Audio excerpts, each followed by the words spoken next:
بسم اللہ الرحمن الرحیم۔ سلسلہ سوال و جواب میں آج کا سوال یہ ہے کہ کیا نیل پالش لگانے سے یا لپسٹک لگانے سے وضو ہو جاتا ہے یا نہیں ہو جاتا، یا اس کو اتارنا ضروری ہے۔ مسئلہ یوں ہے، اصل میں ایک خاتون نے پوچھا کہ ہمارے ہاں آیت کریمہ کا ختم تھا تو وہاں کچھ خواتین آئیں جنہوں نے یہ نیل پالش لگائی ہوئی تھی اور لپسٹک وغیرہ لگائی ہوئی تھی، اور جب نماز کا وقت ہوا تو وہ اس کو اتارے بغیر ہی انہوں نے نماز شروع کر دی، وضو نہیں کیا انہوں نے کہا جی اللہ رب العزت نیتوں کو دیکھتا ہے، ان چیزوں کے اتارنے سے کرنے سے کوئی فرق نہیں پڑتا، تو اس وجہ سے ہماری نماز ہو جاتی ہے۔ تو کیا آیا اس صورت میں ان کی نماز ہو گئی یا نہیں ہو گئی؟ تو اس صورت میں جواب یہ ہے کہ سب سے پہلے تو آپ یہ سمجھیں کہ کسی کے جائز کہنے سے یا ناجائز کہنے سے کوئی چیز جائز یا ناجائز نہیں ہوتی، اس چیز کو شریعت مطہرہ کی روشنی میں دیکھا جاتا ہے۔ اگر اللہ اور اس کے رسول کی طرف سے وہ چیز جائز ہے تو جائز ہے، اگر ناجائز ہے تو ناجائز ہے۔ اب مسئلہ یہ ہے کہ یہ نیل پالش، اس کا جو جسم ہوتا ہے یہ اتنا مادہ ہوتا ہے، گاڑھا مادہ، اور اسی طرح لپسٹک بعض گہری ہوتی ہیں، بعض ہلکی ہوتی ہیں کہ وہاں پانی پہنچ جاتا ہے، بعض ایسی ہوتی ہے کہ پانی نہیں پہنچتا، اس کا اتارنا یہ ضروری ہے،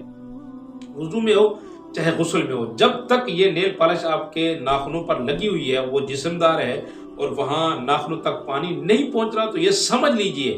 حضور نبی کریم صلی اللہ علیہ وآلہ وسلم کی شریعت مطہرہ میں یہ بات ہے کہ اس عورت کا وضو نہیں ہو سکتا، اس عورت کا غسل بھی نہیں ہو سکتا۔ باقی یہ بات کہ اللہ نیت کو دیکھتا ہے، تو خالی صرف نیت ہی نہیں دیکھی جاتی بلکہ شریعت مطہرہ کو بھی دیکھا جاتا ہے۔ ایک بندہ بغیر وضو کے نماز شروع کر دے اور کہے جی میری نیت ٹھیک ہے، وضو کرنے کی مجھے ضرورت نہیں ہے، آپ مجھے یہ بتاؤ اس کی نماز ہو جائے گی؟ نہیں ہوگی، قطعاً نماز نہیں ہوگی اس کی، اس وجہ سے کہ اس نے شریعت مطہرہ کا جو پہلا حکم ہے وہ نہیں پورا کیا اس نے، اور وضو ضروری تھا، وضو فرض تھا، اس نے نہیں کیا، بھلے نیت اس کی ٹھیک ہو۔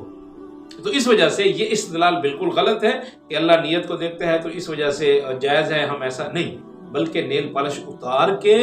آپ کو وضو کرنا پڑے گا، تب آپ کی جا کے نماز ہوگی، وگرنہ آپ لاکھوں نمازیں پڑھ لیں بغیر وضو کے تو اللہ قبول ہی نہیں کرتا بغیر وضو کے نماز، یہ تو شریعت میں نہیں ہے۔ تو اس وجہ سے ایسے ہی یہ مسئلہ بھی ایک ذہن میں رکھیں،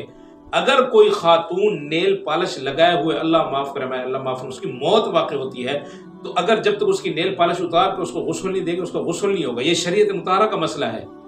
ہاں یہ مذاق نہیں ہے کہ جس کے دل میں جو نہیں، بلکہ جو شریعت ہے وہ شریعت ہے، جو اللہ اور اس کے رسول کا حکم ہے وہ حکم ہے، اس کو مانے بغیر آپ اگلی بات تک نہیں پہنچ سکتے۔ تو اس وجہ سے یہ بات ان کی غلط ہے، بلکہ ان کو اتارنا چاہیے، اتار کے وضو کر کے پھر نماز پڑھنی چاہیے، تب نماز ان کی جائز ہے۔